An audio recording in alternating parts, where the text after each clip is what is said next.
So a big thank you to everyone for joining us. I'm Angela Franks and I run Frazer Jones in Australia. For those who don't know us, Frazer Jones is a dedicated and specialised recruitment agency in the HR and people space, with teams in Sydney and Melbourne, but service clients all over Australia and New Zealand. This session is called Mastering the Online Interview, but I think what you'll take away from today can be really applied in a number of situations. As COVID hit and we all shifted to a virtual meeting situation, I think we all just adapted and got on with it. All in it together was the motto. So there probably wasn't too much thought about online meetings apart from blurring your background so that people couldn't see the washing up or the toys in the background. But as we begin to return to the office and online meetings are now the norm, I think virtual interviews are also becoming a more permanent feature of the recruitment process, especially.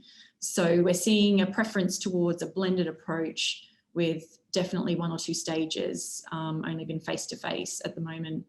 So we wanted to run a session that gave the HR community an extra set of tools to add to the kit when interviewing or doing online meetings. So this could really apply to the interviewer or the interviewee.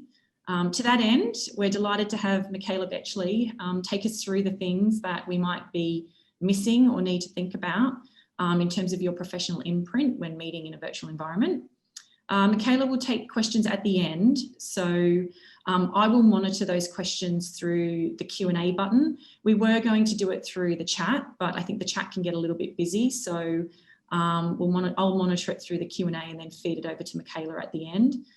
Everyone's on mute and the videos are off so that the session can be recorded for those who can't stay for the entirety of the session. But over to you, Michaela.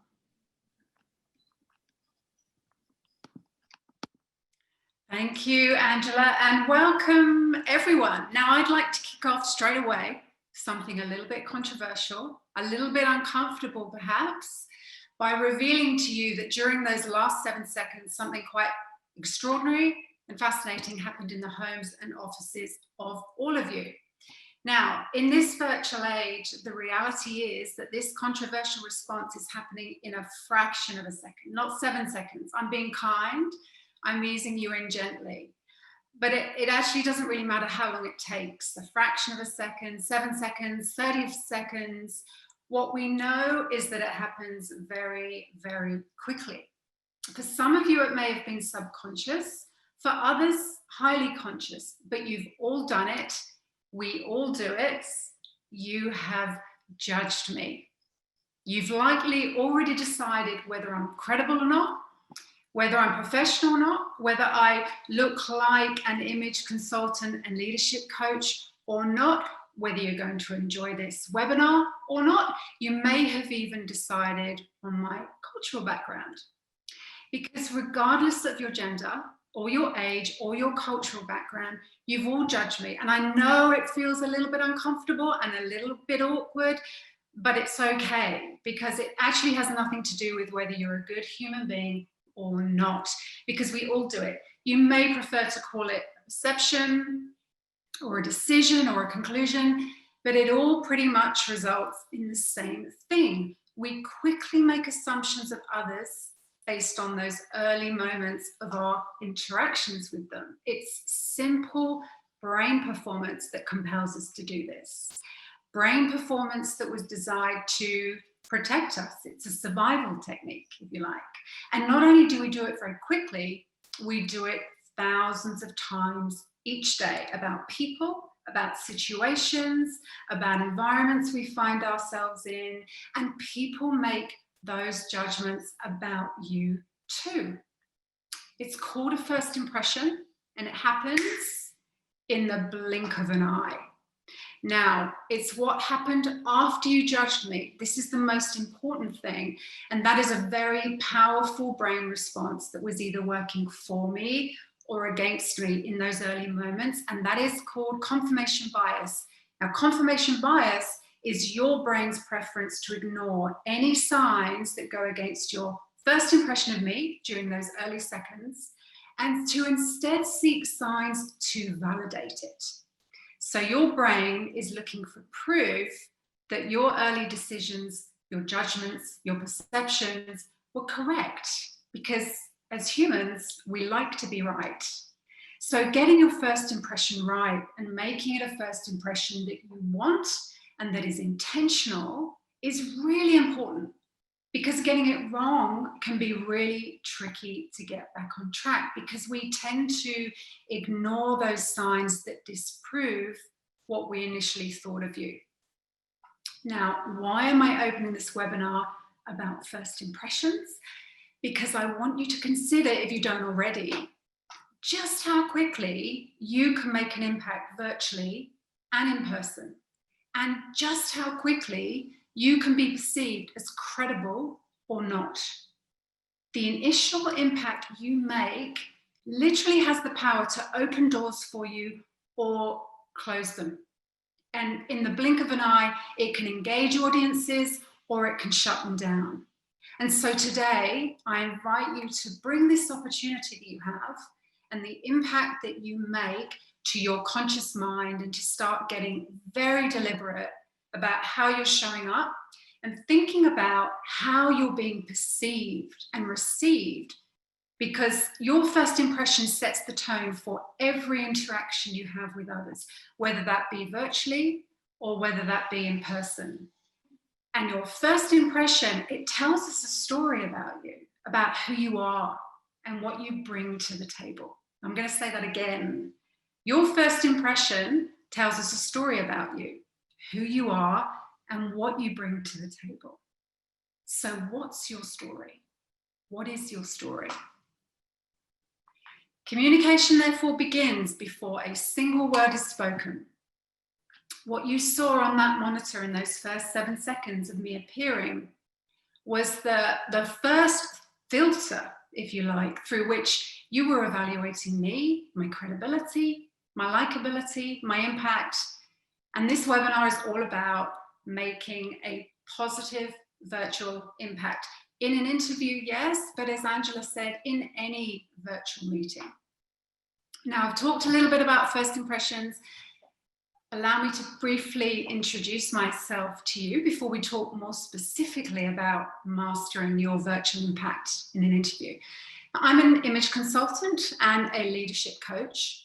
I left more than 20 years in corporate leadership roles in recruitment and leadership development in 2005, nearly 6 years ago now, to start my own consulting and coaching business. And I now work with current and emerging leaders and organizations to help them build, enhance, and protect their reputation and their professional identity. And I help leaders to develop their leadership presence and get noticed and stand out from the crowd in what we find is a fiercely competitive marketplace that we're now in. And I am so passionate about this topic and first impressions, because coming from a recruitment background, I've interviewed thousands of individuals for new roles, promotions, and I've been at the cold face of the decision-making process about who gets the job, who gets the new role, who gets the promotion, and who doesn't. And I've seen and continue to see so many talented individuals destroy their credibility and their impact and miss out because of the story they're telling with their first impression and their personal brand, which is so often the opposite of the story that they'd like to be telling. A story that doesn't really highlight their talents and skills and strengths and all the important things or why they're the right person for the job. Instead, their story and how they're showing up so often sabotages them, either because they don't think it matters or because they just aren't aware of how influential their first impression and professional image really is. Now, sombering news, Treasury are predicting that Australia's unemployment will top 13% before the end of the year. That's high. And with hundreds of applicants for every job, it's never been more important to show up as your best self. So if you want to keep your job or find a new job or even win that new piece of business, if you want to stand out from the crowd and be memorable for all the right reasons, then I invite you to take control of the narrative that others are using to describe you and get really deliberate about how you're showing up. Okay, now I like to work very holistically. So for me, a professional image is a combination of 4 factors. 4 things that collectively determine the imprint you leave in someone's mind and the words that people subsequently use to describe you when you're not there to hear it, which is effectively your reputation. And it starts with an important nonverbal communication tool, appearance. Like it or not, appearance is important because it's often the first information that your audience has with which to make their first impression of you. So it's like that filter through which all the important things, your skills, your experience, and talents, and your knowledge, are so often evaluated. And appearance is about your body image or the relationship you have with your body, but it's also about your health. It's about the clothing that you choose to wear, how well you take care of those clothes, and it's about your grooming. Another important non-verbal communication tool, the B, this is for behavior. And behavior is first and foremost about your attitude and the mindset you choose to lead with every day. But it's also about your body language, which, if you guys didn't already know, body language tells your audience far more about you than words ever will. The B is also about your business and social etiquette and how you interact with others. And then the C for communication, because eventually you will send verbal messages. And the C is about what you say and also how you say it. It's the sound of your voice, the volume of your voice, your communication habits, and my personal favorite communication tool, which is your listening skills. And finally, the D, digital footprint. Nowadays, we actually rarely make a first impression in person. We make it in a digital way, whether that's by email or text or a Google search. If I Googled you, what would I find? It's about your social media profiles, what causes you support, what posts you like, what photos you upload, what name and picture appear in, for example, your Zoom account. And are you using inappropriate nicknames or abbreviations there? These are the things that we see first these days and use to form a first impression. You cannot underestimate how important your digital footprint is, particularly when you're job hunting. It will be used by potential employers to determine not only your ability to perform a job, but also to assess your moral characters and your values based on your behavior online and what they find. So listen to this. This is significant. Research shows that approximately 90% of employers now use your digital footprint to begin their screening process for new applicants. 90%. That's huge. So your digital footprint can easily make or break your opportunities and your reputation before you've even entered a room.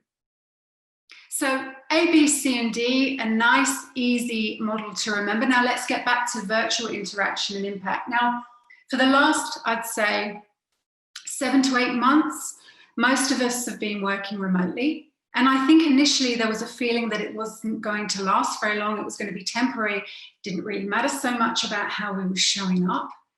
But it's really clear now, isn't it, to all of us that working remotely and virtually, it's become and it's probably going to remain the preferred way of communicating for most organizations. So whether you're interviewing for a job or you're presenting to executives or you're facilitating a meeting or simply networking and staying connected with colleagues, your ability to project with positive virtual impact and get comfortable with this method of communication is absolutely essential for your success.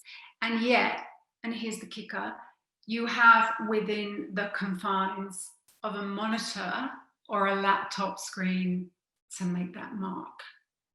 Now, if you're interviewing, it's possible that you're doing this virtually for the first time, or maybe you're actually really well practiced at this. Maybe you're really confident. So I wonder if you'll allow me to get a quick pulse check on this. Now, Melissa's going to launch a poll for us. So which statement here most represents how you're feeling, how you're doing at this stage with virtual interaction, whether it be interviewing or otherwise? Is it 1, I avoid it as much as possible; 2, I'm okay with it but feel a little bit awkward; or is it 3, I've got this, my confidence is high? So we're going to give you 10 seconds to make your choice. Which one is it for you?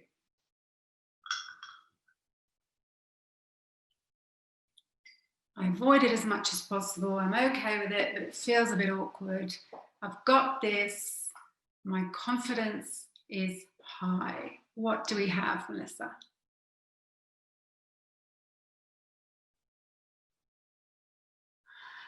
Yeah, so most people feeling a little bit awkward, but confidence is looking high, 38%. That's great. Yeah, I think, look, for the last 3 to 4 months, most people were finding that I was speaking to were not enjoying this, or at least they were finding the frequency of it really quite challenging. And if you're anything like me and you love one-to-one interaction, this would have been taking up a lot of your energy and your focus to make it work. But confidence is growing. We're adjusting. The more we practice, the more comfortable it's starting to feel, right? So the approach for having virtual impact in an interview is actually not dissimilar to the approach for any other virtual business meeting. So all the standard advice you've received from your lovely recruitment contacts before for preparing and performing an interview, that all still applies.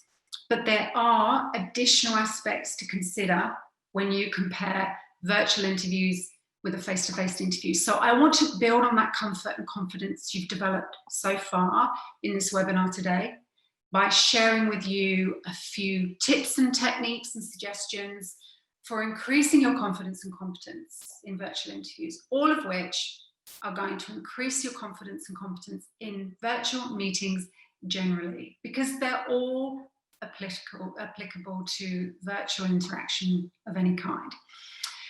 Now, at the end of this webinar, you're going to receive a copy of my ebook on this topic, and that goes into quite some detail about how to prepare yourself and build confidence on camera generally. But today I'm going to cover a few key points, and mostly in 3 key areas.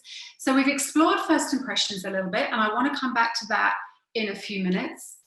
We've looked at the ABCD imprint, professional imprint. I'm then going to break the session into 3 key areas: before the interview and minimizing distractions, during the interview and interacting and engaging with confidence and competence, and after the interview, so finishing on a high note.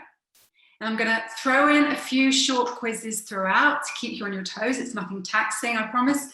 There'll be some time, as Angela said, at the end for questions. So if you have questions, please save them to the end. But that's what we're going to cover over the next 45 minutes or so. But let's just go briefly back to first impressions. And I have a very challenging but important question for you. So if you have a pen and paper, please grab it. Or imagine this in your mind's eye. What one word do you want people to think of when they think of you? When people see you, when people interact with you, experience you, whether this is online or in person, what one word do you want them to think of when they think of you, when they're talking about you, when you're not in the room to hear it? What imprint do you want to leave them with? What first impression do you want to create in the minds of your audience? So please think about that for a few minutes and write it down. Just one word. Could be professional, could be successful, reliable, could be caring, powerful, trusted. And this is clearly an image of a female, but regardless of the gender you identify as, this applies to you too. So what is your one word? Because this forms the basis of every interaction you make. And when you can define what you want to be known for, you can build your image and create a first impression that supports just that. So this is about getting very deliberate and very intentional about the imprint that you want to leave in the minds of others. Now, I'm going to invite you to share those words with us in the chat. So if you're comfortable, please shoot them through in the chat box, your one words, and let's see what came up for you. Approachable, professional. Oh, I'm Googling your name as you speak. Great. Capable, memorable, friendly, professional, alert, confident. Beautiful words. Good fit. That's an interesting one. Capable, capable, capable, successful and professional, proactive, amazing. All really, really positive words. Now, when you see yourself on the monitor during a virtual meeting, as I'm sure you have many times by now, is that one word that you just wrote down and shared with us, in fact, what you actually see? Are you truly representing and role modeling your one word, whether it be confident, engaging, organized, professional, whatever it was? Are you showing that on the monitor? Is that the word that would come to my mind as you made your first impression of me on screen? What do you actually see? And then I invite you to ask yourself, or find out if you're not sure, what is the one word that your organization or your business you're applying for, or new role you're interviewing with, what would they like their customers and clients to use to describe their business, their products, their services, their culture? Could be trust. It's a popular one with the financial industry these days and the military. Could be innovative, particularly if it's a tech business. Could be reliable if it's a public service, for example. And do you show me that one word on the monitor? Because we are all extensions of the organizations and brands that we serve or aspire to serve. So it's important that we represent them and their expectations of their employees in your first impression as well, because that builds trust and it builds credibility with customers and clients. So it's this fine balance between honoring you and your authenticity and honoring their organizational brand, but the two are so important. And let's take this one step further. If you're not sure about whether you show your one word that you choose for yourself or the one word of your employer or your dream employer, ask others. So find people you trust and respect to be honest with you, not kind, to be honest with you, and consider whether the words you choose for yourself and which your employer would choose are in fact the same as the words that others would choose to describe you and how you show up. Are there any gaps that need to be filled? If there are, what are those gaps? Start thinking about that. So what are the words?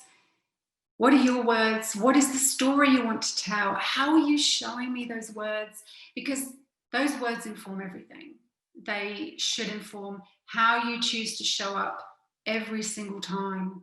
So I invite you to keep that in mind, not just when you're interacting virtually and online, but with every interaction that you have with others. So now let's get into virtual interviewing. Now, a virtual interview or meeting, there are different and additional things to consider and prepare for compared to a face-to-face interview. So with virtual meetings, unexpected disruption, it immediately takes the focus away from you and onto the disruption itself. Audience attention can quickly be lost, your confidence can be destroyed, and it can be incredibly difficult to get that back on track afterwards. In a virtual interview, all eyes are on you all of the time.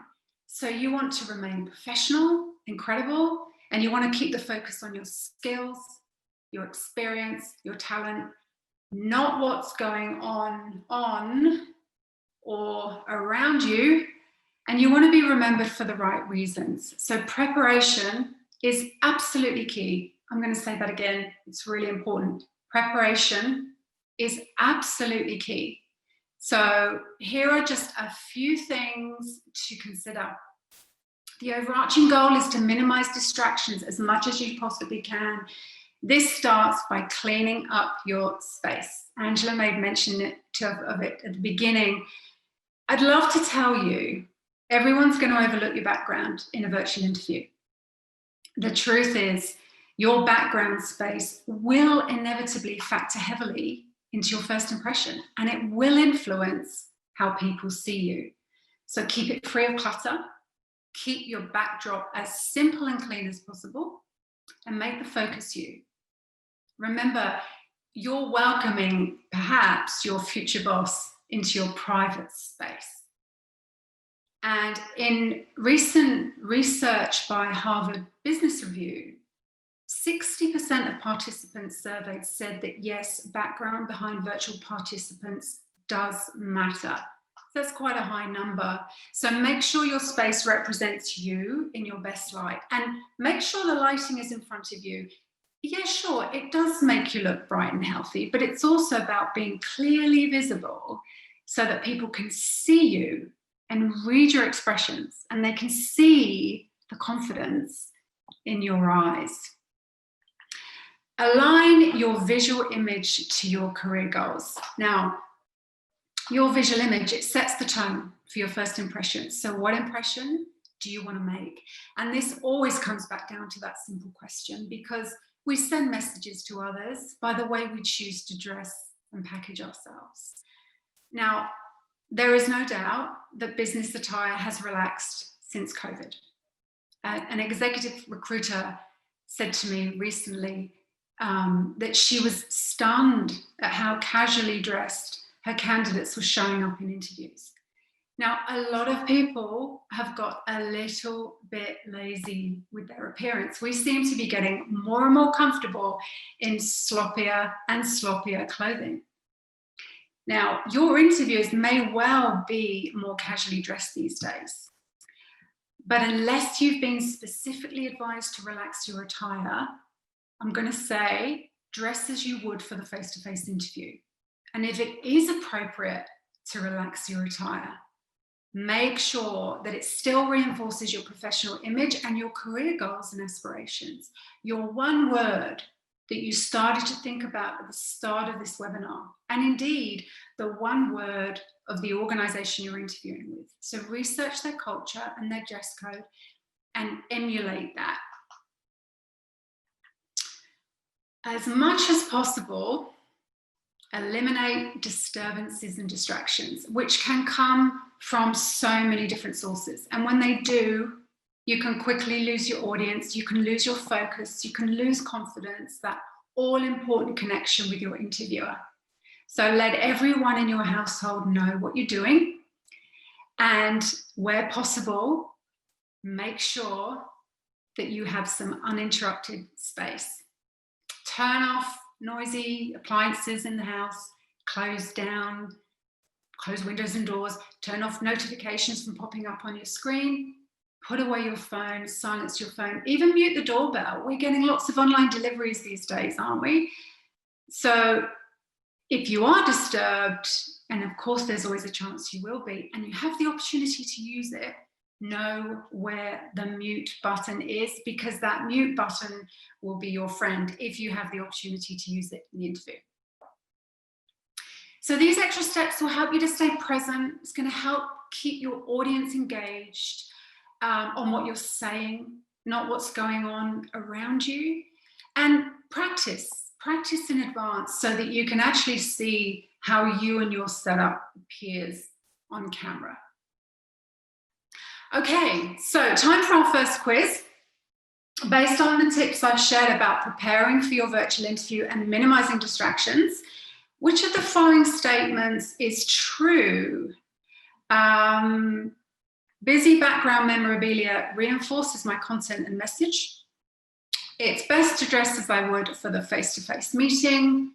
Disturbances are fun and can help break the ice. So Melissa's launched that poll. We're going to give you another 10 seconds. I'm just going to take a quick sip of my alkalizing greens there. Just in case you wonder what the green murky stuff was. So busy background memorabilia reinforces my message. It's best to dress as I would for the face-to-face meeting. Disturbances are fun and help break the ice. Let's see what we have.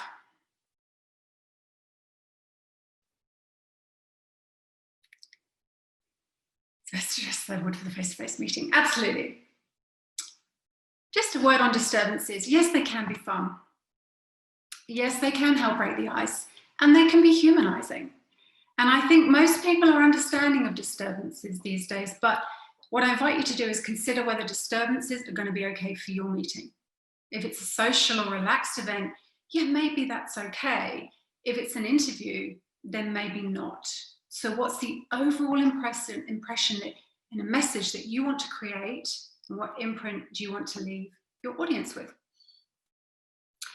Okay, so now the interview's started. This is your time to shine and demonstrate your leadership presence and interact and engage competently and confidently. In a face-to-face or in-person interview, you have familiar behavioral and communicative interactions to support you. You have engaging eye contact, rapport building, social cues and body language. Much of that is missing in a virtual meeting. And so the way you interact and engage requires a lot more discipline and a lot more thought. So first off, know the software. Some software you'll be familiar with, some you won't. There's so much out there now. Find out what software the interviewers will be using. And this is a really important part of your prep work. Test the link, practice using it in advance with friends and family. Technology is never going to be 100% fail-safe. There's always a chance that something's going to go wrong. And most people are going to be forgiving and supporting of that if it does fail.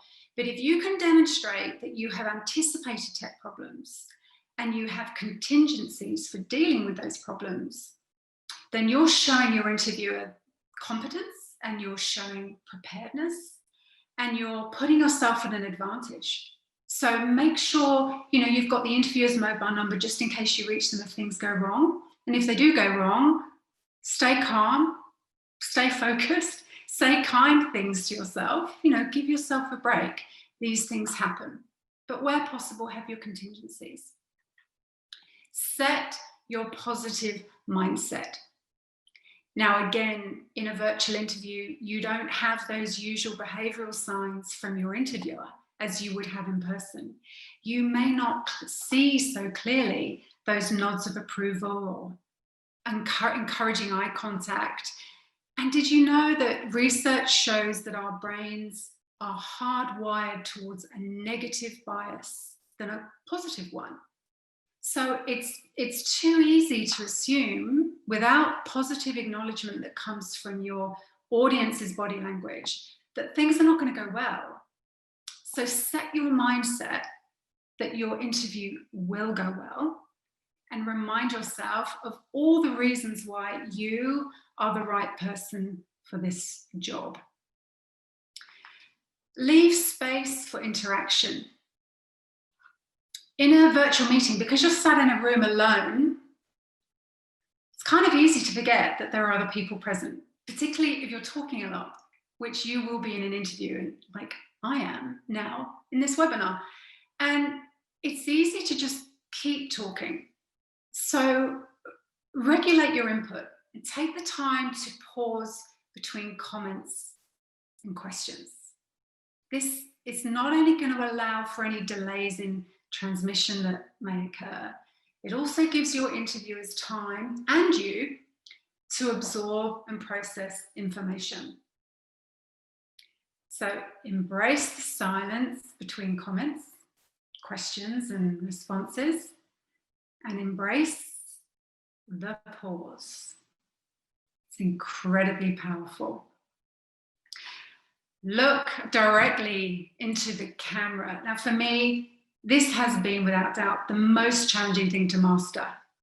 The temptation is to look at where the participants' faces are on screen, or where your face is on screen, which could actually be anywhere on the monitor, depending on the software you're using. Or maybe the temptation is to look out the window or to look down.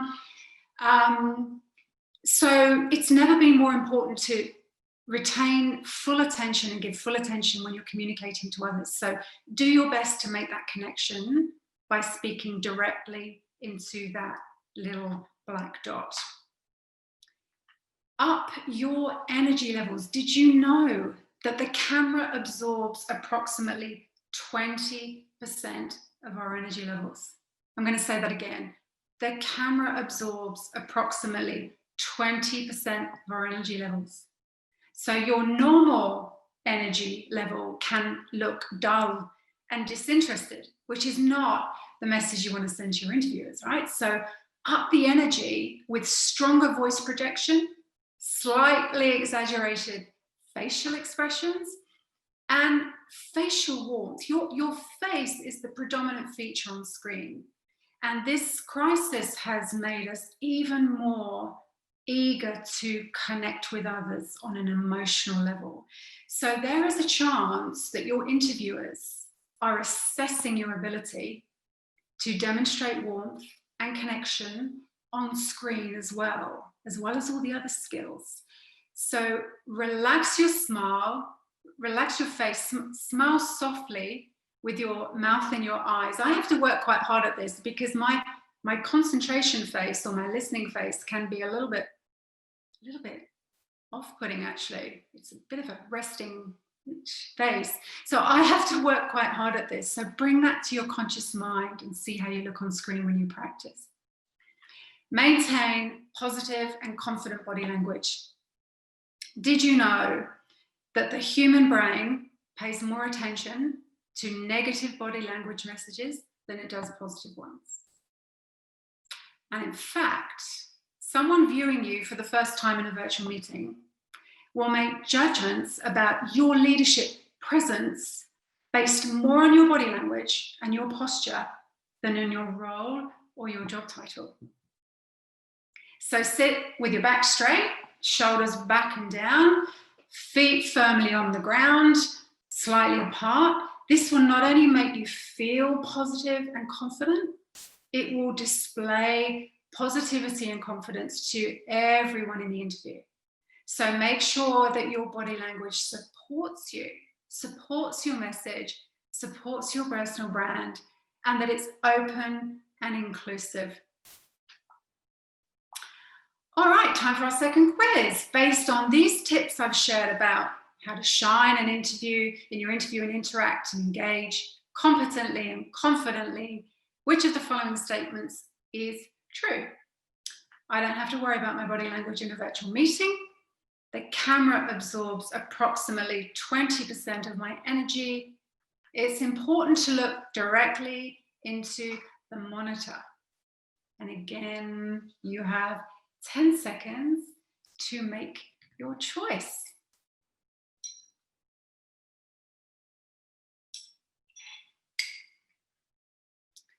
I don't have to worry about my body language. The camera absorbs 20% of my energy. It's important to look directly into the monitor.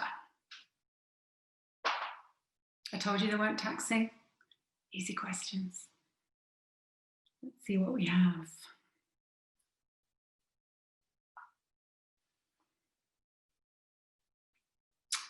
Yes, the camera absorbs 20% of my energy. There was a quick trick question there. It's the little black camera dot we want to focus on, not the monitor itself. So I was just playing with you a little bit there. Okay, so hopefully you're really happy with your performance in the interview, right?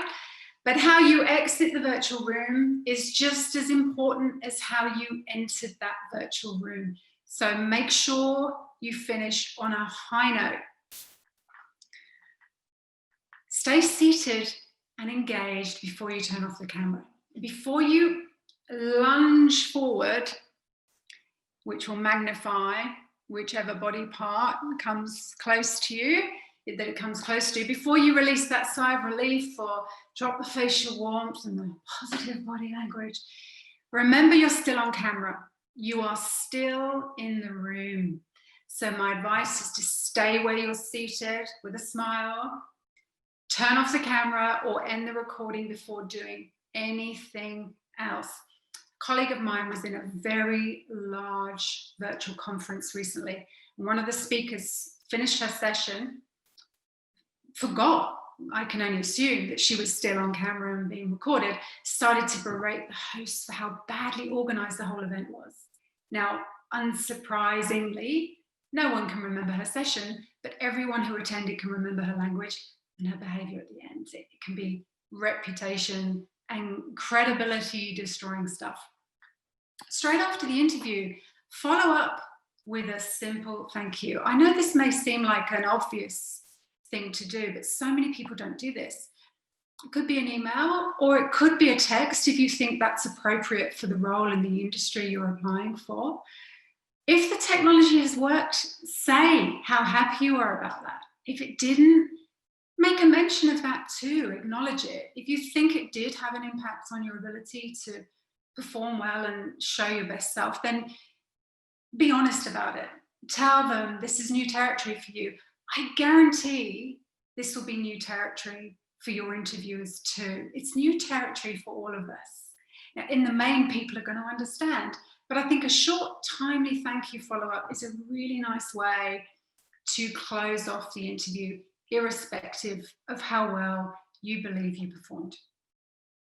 And speaking of performance, evaluate your performance and your impact on camera. Ready for your second interview. Most of us are finding it quite uncomfortable to see ourselves, and so frequently, on camera. But what it does is provide you with an amazing opportunity to evaluate yourself.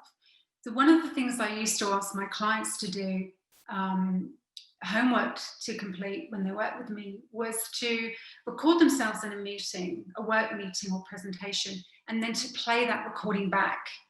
Firstly on mute, so that they can evaluate their appearance and their body language. And then secondly with sound only, so that they can evaluate their verbal communication. This hasn't always been easy to do in the past because meetings were rarely recorded. Now, it's so easy to have a meeting recorded in Zoom, for example, and play it back. So maximize that opportunity. How did you appear? How did you perform? What worked? What didn't? And how can you improve for next time? Okay, time for our third and final quiz. Which of the following statements is true for you? The camera automatically turns off when I stop speaking. A prompt digital thank you is a nice way to follow up after the interview. Virtual meeting recordings offer me the opportunity to self-evaluate my impact. 10 seconds to quickly make your choice.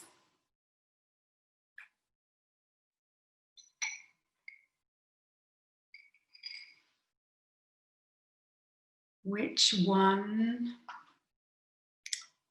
is true? Camera turns off when I stop speaking. Prompt digital thank you is a nice way to follow up. Virtual meeting recordings offer me the opportunity to self-evaluate my impact. What do we have?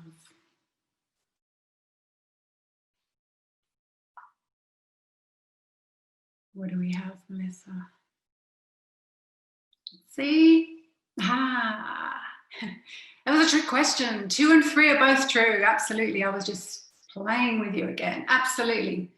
Prompt digital follow-up and Virtual meetings, great for evaluating your impact. Now, okay, so let's take these insights and let's turn them into action. Knowledge is not power. It's what you do with that knowledge that is power. You've given valuable time to attending today's webinar. So what next? What one thing will you do differently when this webinar has ended, during your next virtual interview or your meeting or networking event? Here's what we covered. We looked at first impressions, we looked at the ABCD imprint, minimizing distractions before the meeting, interacting and engaging during the meeting, finishing on a high note after the meeting. What one thing will you do differently? What has been the most valuable takeaway from today for you? So again, in the chat function, please tell me your one thing. Let's see what you guys are planning to do differently. What one thing? Up my energy, yes. Look into the camera, get my mindset right, review how I look, think before acting, up energy, embracing the pause, up energy. So energy has obviously had that's been a big impact today. Dress for face-to-face, look into the camera, focus on the camera, the ABCD imprint. Yes, look into the camera.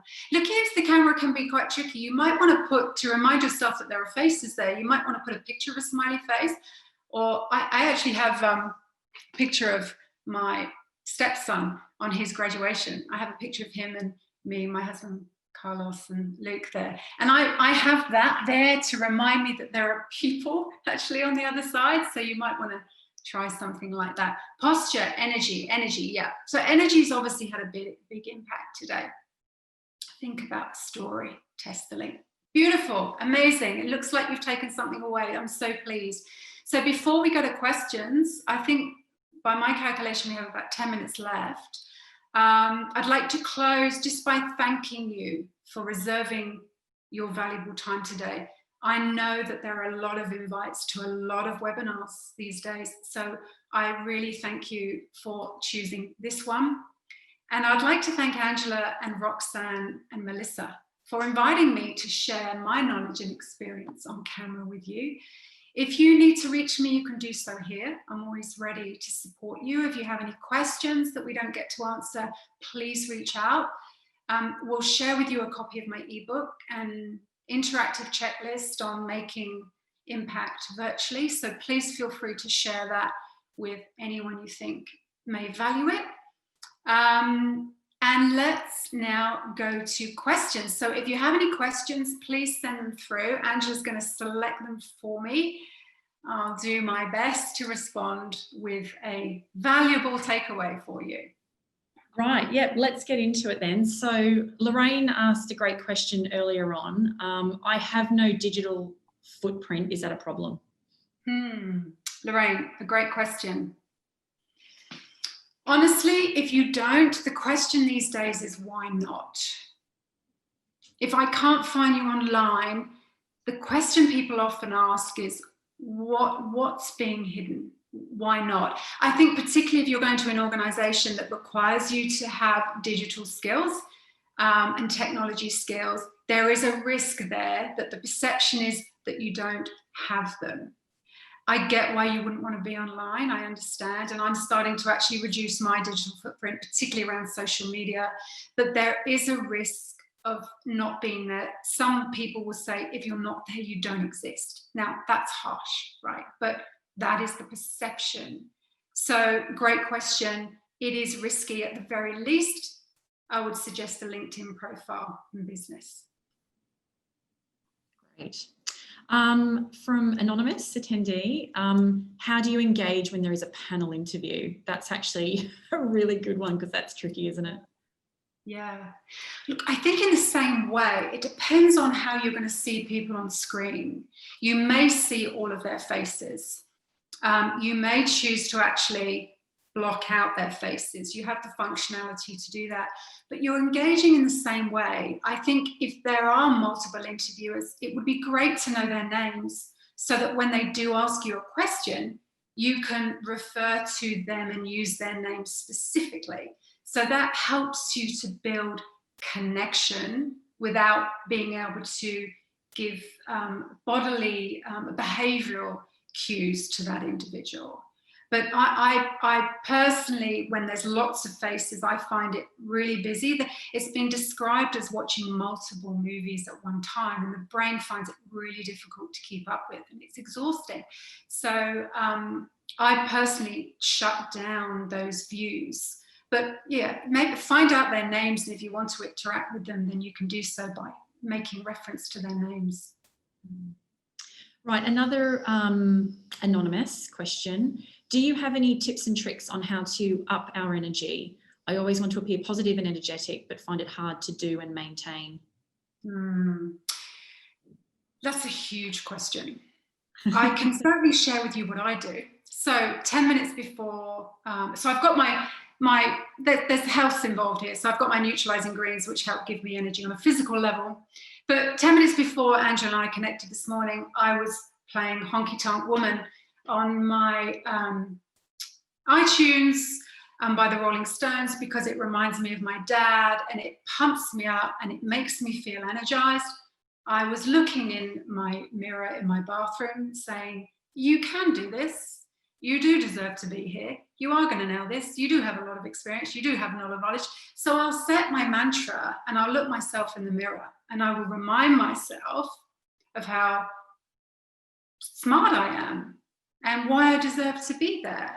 So those are some of the things that I will do to energize myself. But everybody, some people will meditate. Some people, it depends what resonates with you. It's a great question. It's a massive question. We could do a whole webinar, couldn't we, just on energy and getting your energy out. We have the same question sort of roughly asked twice, I think. We've got any tips on finishing a virtual interview? Let me just, it can be awkward in my experience. And then Daniela also said how I end the meeting is important to me. So that's kind of the same sort of thing. So any top tips on, wrapping up? Yeah, well, I think from a virtual perspective, like I said, remain composed. I personally am a fan of this,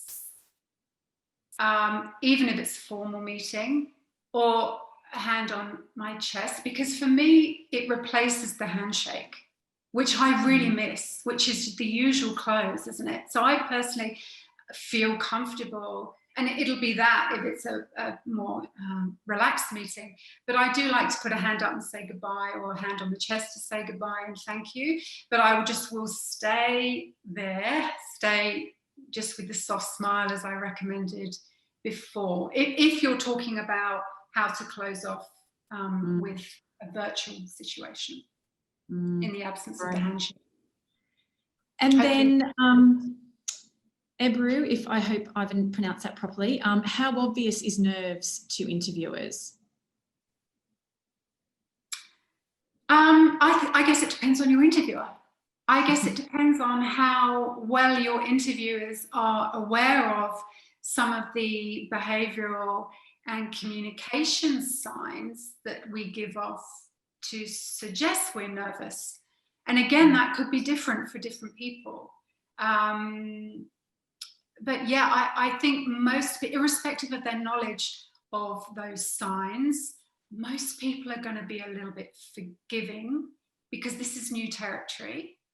But again, in terms of, building your confidence, tell yourself those mantras, set those mantras and set that mindset in front of the mirror. This is your opportunity to shine. You're there for a reason. They've loved your background and your resume. That's why you're there. So enjoy it. Try and have fun with it. One of the things I say to myself is that, get out of your head. This is not about you. This is about your audience. So if you are of service to others, it kind of relaxes you a little bit. But again, this is another big question about confidence, isn't it? And a really important one. But yeah, will your interviewer pick up on it? I guess it depends on how emotionally intelligent they are. Fiona's asked a great question, Michaela. If you believe you've not portrayed yourself in the best way in the first 7 seconds? Is there a way back? I love that. That's such a good question. Yeah, well, yes, because that's happened to me before. I'm sure that's happened to many people on this call before. Yes, acknowledge it. Acknowledge it. You know, let's take a trivial example. Let's say that you dressed completely inappropriately for an interview, and I'm not suggesting you're talking about appearance, but let's just use that as an example, Fiona. Call it out. Call out that it hasn't quite been what you expected, or, you know, just as you would if you showed up to a social event and you were underdressed or overdressed, you'd be like, well, I didn't get the memo or something. Call it out, acknowledge it, because I think that shows your self-awareness that something did or didn't go right. And for me, when I was interviewing, that counted for a lot. If someone skirted over something, that to me was an issue about emotional intelligence and awareness and the confidence to speak out. So if you feel you haven't been at your best, say so and invite the opportunity for another chance. What would you agree with that? Yeah, look, do you know what? At the moment, I know this is not related to online interviewing, but you know, we've been going to, you know, we've had the luxury in Sydney of being able to go to restaurants, and we've just found that the service has been a bit woeful lately, and we're just wondering if it's because they're understaffed. And we were sort of saying, you know, if we turned up to the restaurant and they just sort of said, look, bear with us tonight, we're a bit busy, we're a bit understaffed, you know, there's so much that just sets the expectation, and you become so much kinder to the situation than sitting there going, why is it taking 20 minutes to place our food order? So yeah, I definitely think just mentioning something at the start, you know, I've got no hot water, my washing machine broke, have a bit of a giggle and you move on, like whatever the reason is. Yeah, no, I definitely agree with that. It shows that you're aware of the important things, doesn't it? But you just can't quite get it right today, but it does matter to you. I think, yes, spot on. Yeah. We're almost out of time, but Michaela, if you're happy to stick around for another few minutes, I can do a few quick fire questions at you. I wrote some questions down, but I don't even know if we'll get to them. So, right. So what Katie asked, would like to know how to make a background fuzzy on a Zoom call. I think with Zoom, you can't make it fuzzy. You've got to change the background, don't you? You've got the option to add your own personalized background. You can't necessarily make it fuzzy on Zoom, can you? You can make it fuzzy. Oh, good. Okay. Yes. So here's my word of caution around altering the background, whether it be making it fuzzy or adding a virtual background. When you move, when you adjust the background, your image can sort of chop up. So you can, if you're moving your hands like this, for example, they can suddenly disappear. Parts of your body seem to go missing. So that's my sort of overarching warning about playing with your background. But so a blank wall or something really simple is your best option. But if you do need to, yes, I believe that you can do that in Zoom. Okay, cool. I'll have to play around with that one as well. Yeah. I've been using Teams a lot lately, and I definitely know you can do it there. Fiona asks, do you recommend wearing colours or stick with a white top and a dark jacket? Great question. Yes, I do recommend wearing colour, particularly if you're a female and you want to stand out. So I'm going to say wear a relatively bright colour. The most important thing, though, there's two things. One, that you contrast well with your background. So if I were wearing white today, you wouldn't see me. You'd only see my head, well, my hair actually. So it's really important that you contrast well with your background. The other thing I would recommend is that you don't wear patterns. Instead, you wear block colours. So don't try and wear too many different colours or patterns, because what they do on camera is that they appear to vibrate and they can move. So it looks fuzzy. So that's really quite disruptive for your interviewer or whoever you're communicating with. So block colours, simple colours, yes, strong colours, excluding red for an interview because it's very polarizing and it can send the wrong message. about fire and passion and anger and all those things that aren't always relevant for an interview, and make sure that the contrast with your background is good and strong. Michaela, I've turned my video off because I'm looking at all the questions. Have I broken the rules then with this top here today? Is this too bright? I think I'd turn it down with the jacket. Wearing your jacket, it potentially could be, Angela, but your jacket is the dominant focus, I would say. If you were wearing a really patterned jacket, yeah, you could appear to be. It's called the moire effect. It appears to move. Good. Okay. Right. Tips on camera placement. Should the camera be looking down at you? And I can actually quickly, I've had to elevate my laptop today because the feedback I got was your camera's looking down at you. So I think it's, I mean, Michaela, you can answer it, but I think it's better to have it at the same level, isn't it? Yes, eye level. So where possible, it's amazing how many people still don't do this. I've seen professional speakers do webinars and the camera is below them and you can see up their nostrils, and it's amazing to me. Yes, eye contact with the little black dot, so level, just a little bit of space above your head and the top of the monitor, and where, you know, frame yourself just on this topic generally, so ideally to the elbows, so that people can still see you moving and still see your expressions and your body language. But yes, eye level, and I've got boxes underneath my laptop. Right? You could see what I've got under here. Lift it up, definitely. So there's two questions.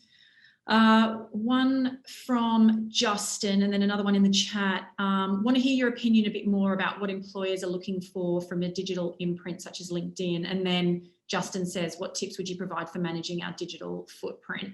I think if I just quickly jump in with, from a recruitment perspective, we use LinkedIn quite a fair bit. I personally love a photo because I'm a visual person and I feel like I'm connecting with somebody, especially if I'm on the phone to them and I can see their face, and I love a VC. So I think from my perspective, the minimum for a digital footprint, if you're job seeking, would be, like you said, Michaela, having a small profile. If you don't want a lot of information, having at least a small profile on LinkedIn. And I personally think ideally with a photo, but I've had so many discussions with colleagues about unconscious bias and why maybe not having a photo is also a positive thing. So I think it's a personal, but depending on who's viewing it, sometimes it can really go in your favor, I feel.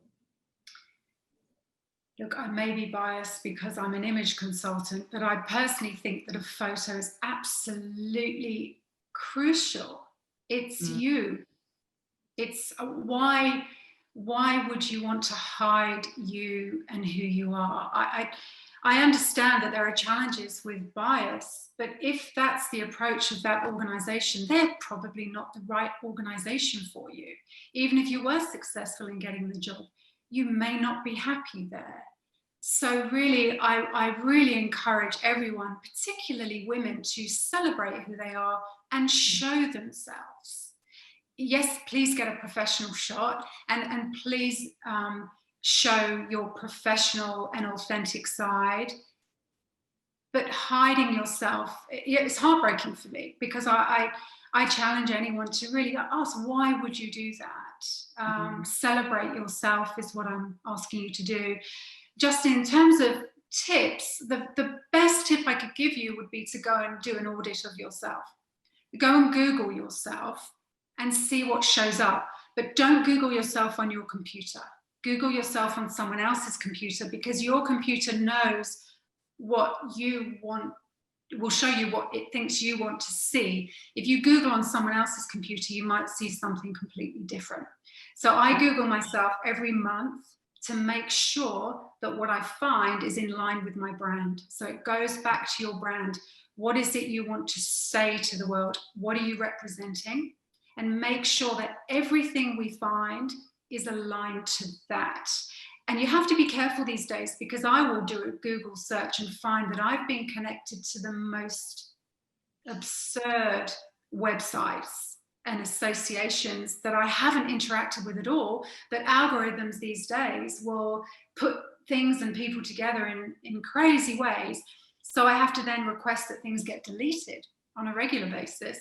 But just go and Google yourself, go back to your one word. What is my personal brand? How do I want to show up? And is my digital footprint supporting that? So there might be a fair bit of auditing that might need to be done for some people. Right, I think we had one last question from Anita. Hi, Anita, hope you're well.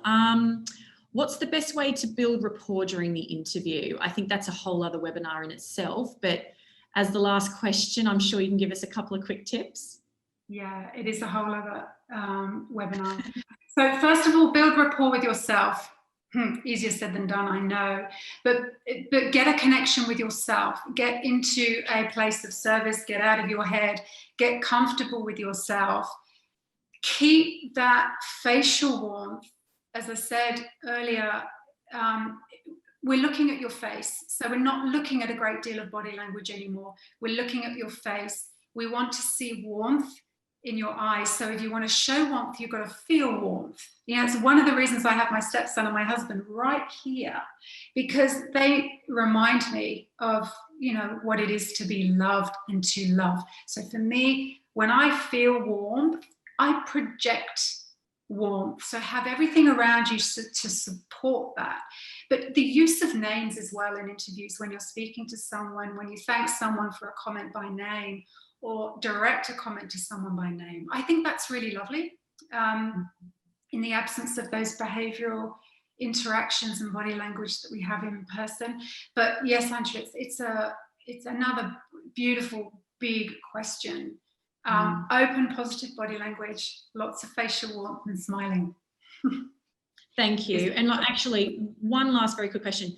Joanne says, what happens if you have a common name and the Google search pulls up somebody else? Do you mean that's a tricky one? But, Joanne, oh my goodness. I'm so blessed. There is only one Michaela Betchley anywhere. I don't know how long that will last, but it's so easy for me. And yet I understand that for some of my clients, they have common names. And if your name is associated with someone that's done something really bad in the media, I'm like, even worse, right? So my recommendation then is to do whatever you can. This is why you potentially would need to have a stronger footprint than anyone else. So build up your footprint, write articles on LinkedIn, be active so that when people do search you, they will find you.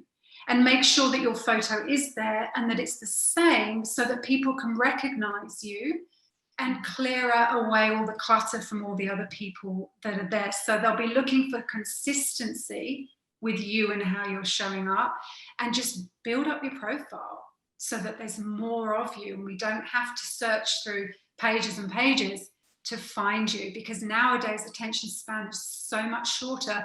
I personally, if I can't find something or someone on the first page, I'm done and I move on to the next thing. So build up your profile and your footprint so that you are on the first page and show yourself consistently so we recognize you. Great. Well, thank you so much, Michaela, for a wonderful session. Yeah, we've definitely gone a little bit over time, so sorry about that, everyone.